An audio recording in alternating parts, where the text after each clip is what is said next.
A ver. Muchísimas gracias, muy buenas tardes a todos. Y continuamos navegando por el capítulo 11 del libro de Hebreos.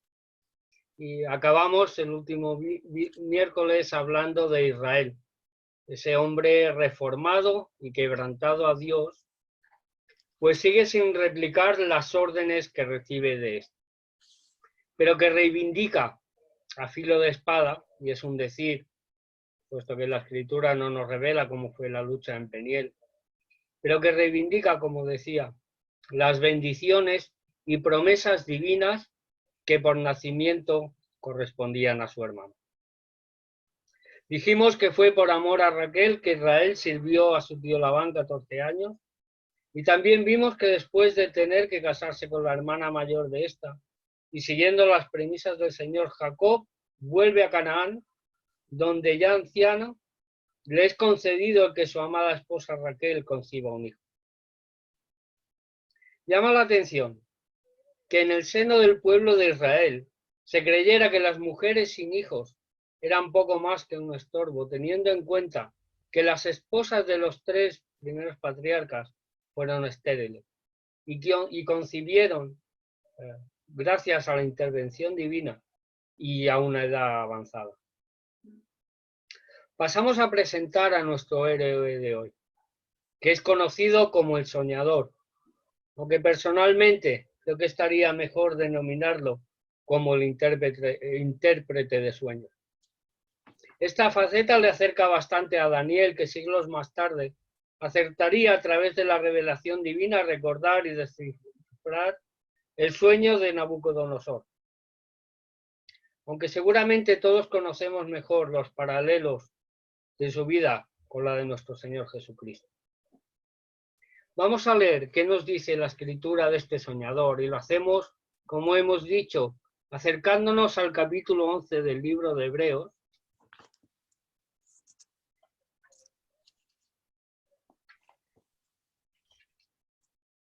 Y en sus versículos 21 y 22 nos da dos pinceladas de la vida de José.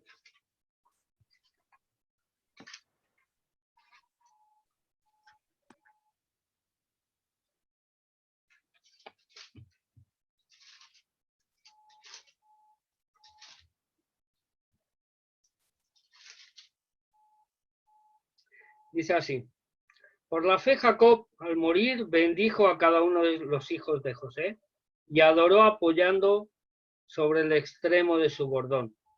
Por la fe José, al morir, mencionó la salida de los hijos de Israel y dio mandamiento acerca de sus huesos.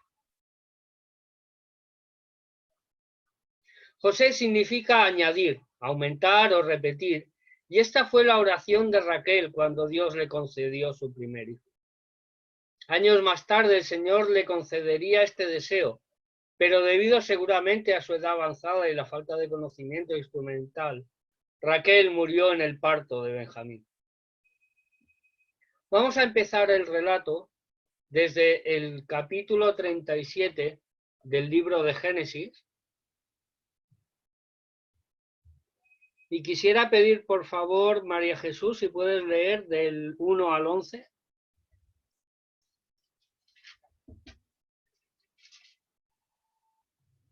Vale.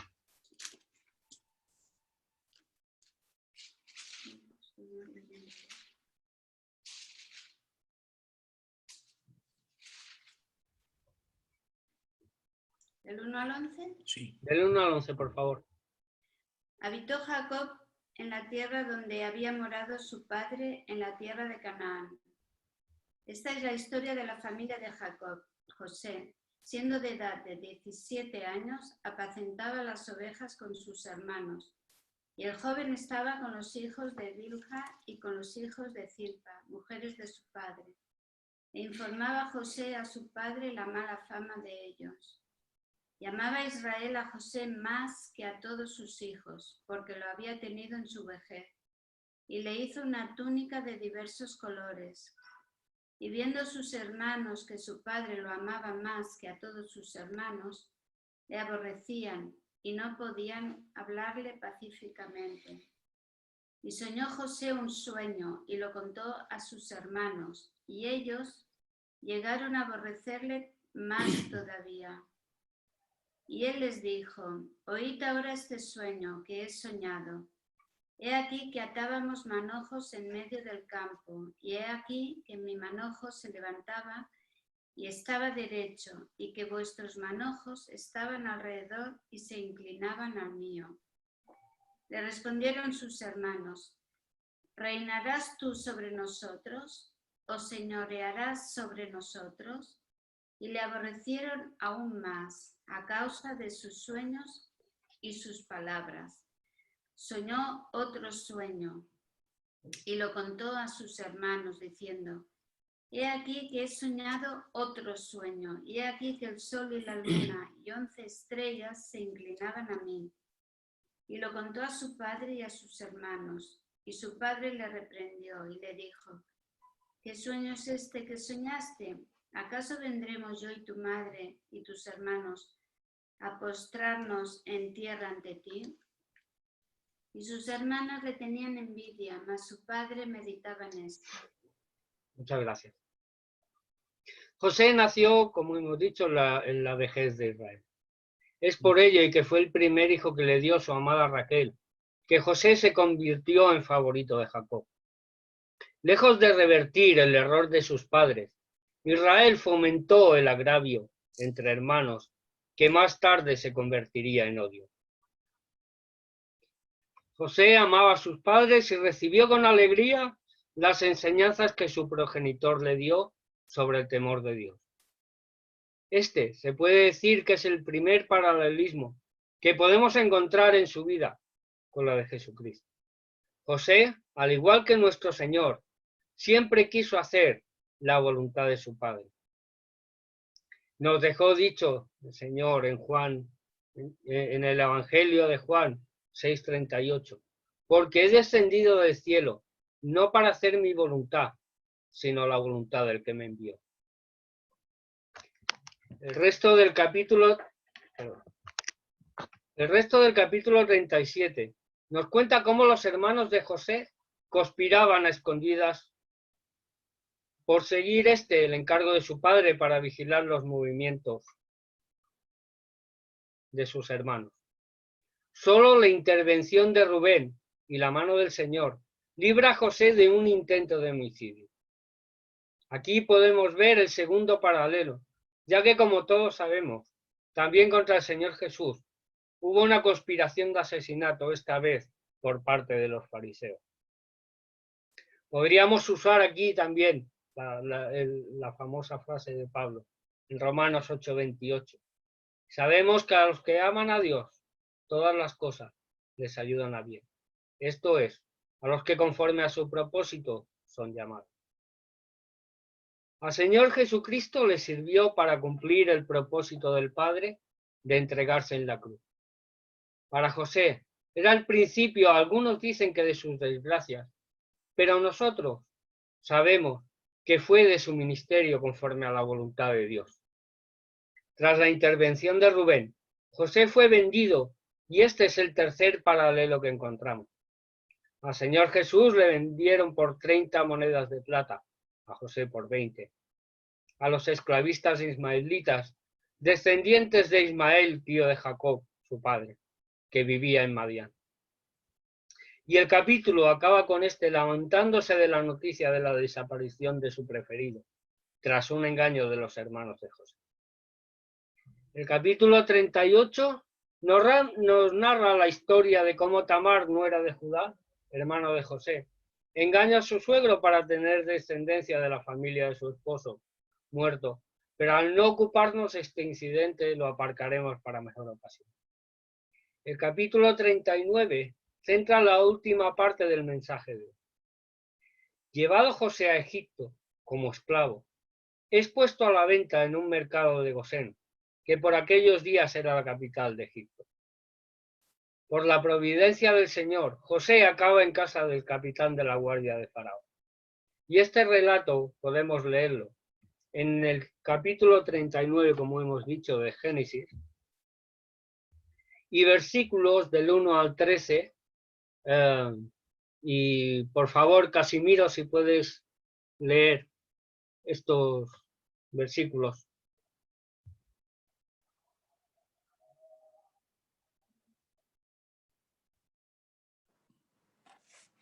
Llevado pues José a Egipto, Potifar, oficial de Faraón, capitán de la guardia, varón egipcio, lo compró de los ismaelitas que lo habían llevado allá. Mas Jehová estaba con José, y fue varón próspero, y estaba en la casa de su amo el egipcio. Y vio su amo que Jehová estaba con él, y que todo lo que él hacía, Jehová lo hacía prosperar en su mano. Así halló José gracia en sus ojos, y le servía. Y él le hizo mayordomo de su casa y entregó en su poder todo lo que tenía. Y aconteció que desde cuando le dio el encargo de su casa y de todo lo que tenía, Jehová bendijo la casa del egipcio a causa de José. Y la bendición de Jehová estaba sobre todo lo que tenía, así en casa como en el campo. Y dejó todo lo que tenía en mano de José.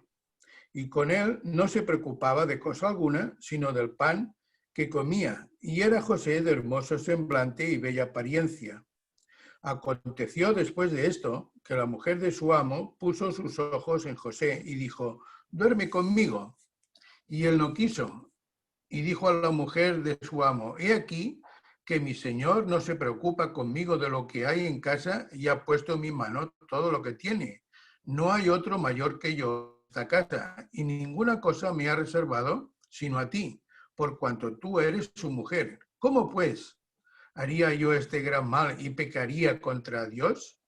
Hablando ella a José cada día y no escuchándola a él para acostarse al lado de ella, para estar con ella, aconteció que entró él un día en casa para hacer su oficio y no había nadie de los de la casa allí. Y ella lo asió de su ropa diciendo: duerme conmigo. Entonces él dejó su ropa en las manos de ella y huyó y salió. Cuando vio ella que le había dejado su ropa en sus manos y había huido fuera, llamó a los de la casa y les habló diciendo: mirad, nos ha traído un hebreo para que hiciese burla de nosotros. Vino él a mí para dormir conmigo y yo di grandes voces. ¿Fiscuán?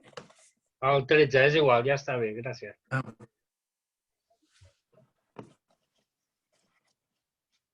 ¿Cómo pues haría yo este gran mal y pecaría contra Dios?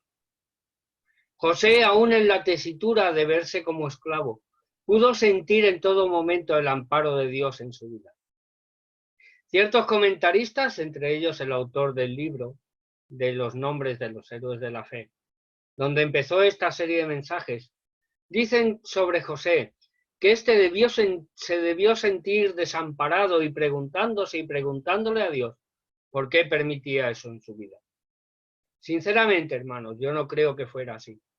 La Biblia es el libro más confiable de la historia y sabemos que el espíritu inspirador de cada palabra, de Génesis 1:1, Apocalipsis 22:21, no nos deja por revelar sentimientos ocultos ni pecados de aquellos hombres que fueron protagonistas de su relato.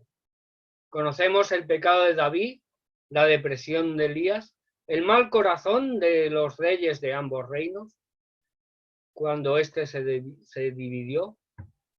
Por tanto, y con la salvedad de que no pudiese ser de interés y por ello se obviara, no quiero creer que fue así ni especular con él. Génesis 39 nos expone a un José resignado a la voluntad del Señor, un varón manso y temeroso que supo estar a la altura de lo que Dios demandó de él. ¿Quién de nosotros puede decir que en estas circunstancias se mantendría en el centro de la voluntad de Dios? ¿O quién de los presentes pasaría por la venta y esclavitud sin maldecir a su hermano ni una sola vez? Solamente alguien con el verdadero carácter de Cristo, y este es el cuarto paralelo, puede hacer en estas circunstancias lo que hizo siglos más tarde el Hijo de Dios. Vamos a recordarlo un momento En la primera epístola del apóstol Pedro,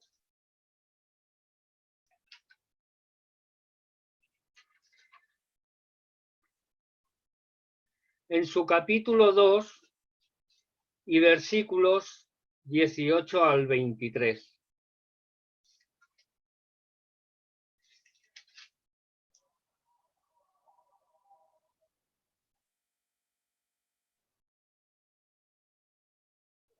Dice así: criados, estad sujetos con todo respeto a vuestros amos, no solamente a los buenos y afables, sino también a los difíciles de soportar, porque esto merece aprobación.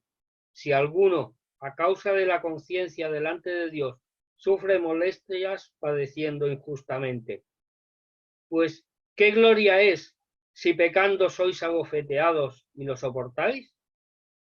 Mas si haciendo lo bueno sufrís y lo soportáis, esto ciertamente es aprobado delante de Dios.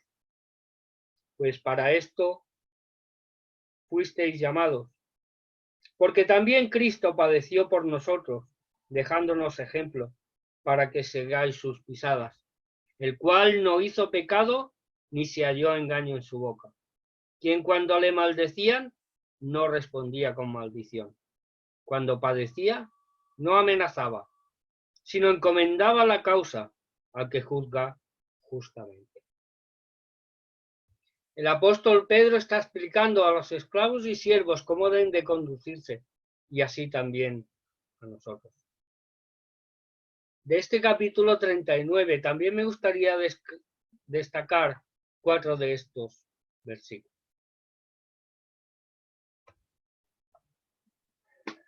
Empezamos en el número 2. Dice: mas Jehová estaba con José, y fue varón próspero, y estaba en la casa de su amo el egipcio. Y vio su amo que Jehová estaba con él, y que todo lo que él hacía, Jehová lo hacía prosperar en su mano. Así halló José gracia en sus ojos, y le servía. Y él le hizo mayordomo de su casa, y entregó en su poder todo lo que tenía. Y aconteció que desde cuando le dio el encargo de su casa y de todo lo que tenía, Jehová bendijo la casa del egipcio a causa de José. Y la bendición de Jehová estaba sobre todo lo que tenía, así en casa como en el campo. José pudo sentir en todo momento el cuidado de Jehová. Con José era tan evidente que incluso un idólatra, y digo esto no como desprecio, sino que los egipcios tenían a Faraón por Dios, y esto es idolatría. Como decía Potifar, su amo, pudo ver de primera mano cómo todo lo que tocaba a José era prosperado. Potifar pone a José como segundo en su casa, solo por debajo de él. Sobra explicar la historia de cómo la mujer de Potifar engañó a todos por no querer satisfacer José sus deseos carnales, y cómo éste acaba en la cárcel. Pero aún esto fue la voluntad del Señor para su propósito con José. Y en el siguiente mensaje veremos a un José exaltado hasta llegar a manejar el reino de Egipto. Vamos ahora. Señor y Padre, te damos muchísimas gracias.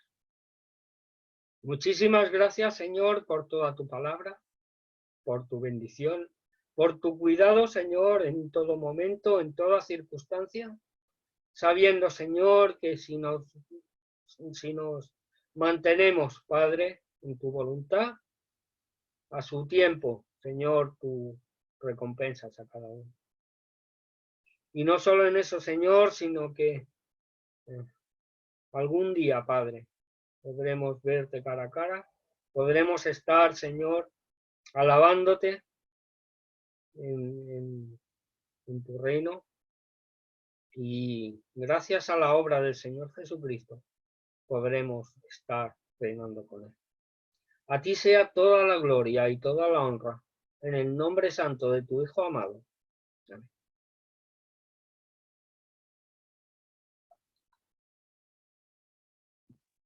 Muy bien, Agustí, muchísimas gracias por compartir este texto tan precioso y esta historia de de José. María Jesús también la está estudiando cada mañana. Ayer dice que está disfrutando. Pues de verdad, muchas gracias. El hermano Agustí ha nombrado varias veces la voluntad de Dios. Y a veces quizás pedimos a Dios sin buscar su voluntad, sino que pedimos de acuerdo a lo que nosotros sentimos o lo que nosotros deseamos. Pero efectivamente, cuando oramos a Dios pidiéndole alguna cosa, tenemos que saber en primer lugar si lo que le pedimos está dentro de su voluntad. Y si está dentro de su voluntad, evidentemente Dios contesta a veces rápidamente, tarda, ¿verdad? Y si está dentro de su voluntad no contestar, pues no contesta. Pero lo que no podemos hacer es anteponer nuestro sentimiento, nuestro sentir, nuestro deseo, ¿verdad? Sin antes saber qué es la voluntad de Dios.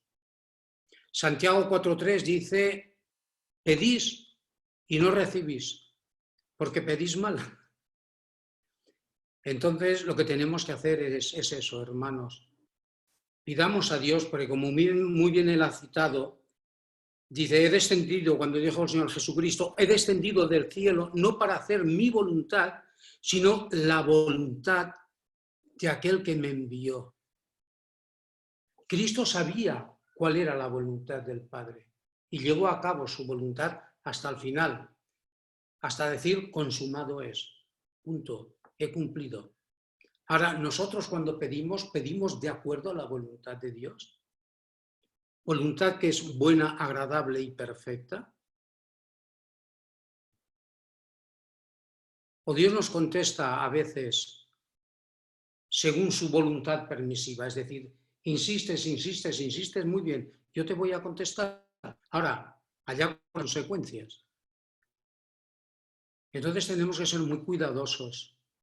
Recordad el Padre nuestro que estás en los cielos, santificado sea tu nombre, venga a nosotros tu reino, hágase tu voluntad, no mi voluntad, sino tu voluntad, Señor. Y cuando realmente buscamos la voluntad del Señor, con esos corazones llenos del amor que el Padre ha derramado sobre nosotros, seguro que Dios contesta, seguro que Dios contesta. Y esa tarde vamos a estar orando, obviamente vamos a orar.